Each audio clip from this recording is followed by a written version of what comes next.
कि इमरान खान की मुशावरत तो बगैर KPK budget pass. Imran Khan शदीद नाराज।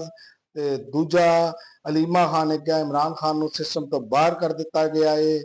ते उस तो इलावा इमरान खान को एक होर तचका, दरखास्तां जड़ियां ने जमानत दियां रद्द कर दित्तियां गईयां।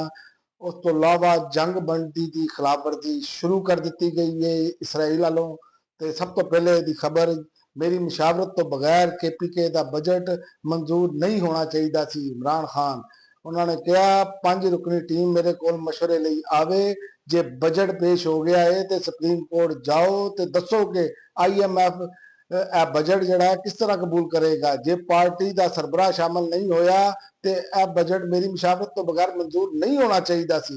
हुण सुप्रीम कोर्ट जाके इजाजत लवो, ਉਹੀ मुशावरत की टीम जी है दोबारा मेरे को आवे, मैं वेखांगा कि बजट किवें तब्दीलियां करनियां पैणगियां ਉਹਦੇ ਵਿੱਚ।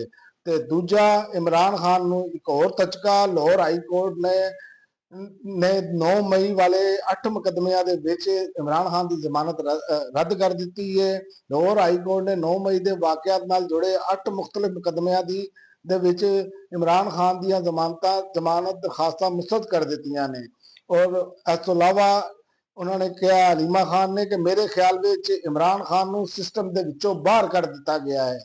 रावलपिंडी अडयाला जेल के बाहर अपनी भैन उजमा खान के नाल मीडिया नाल गलबात करते आया अलीमा खान ने कहा KPK हुकूमत को बजट पास करने की इन्नी की जल्दी सी, बजट विच इमरान खान तो की लुकाया जा रहा है। उन्होंने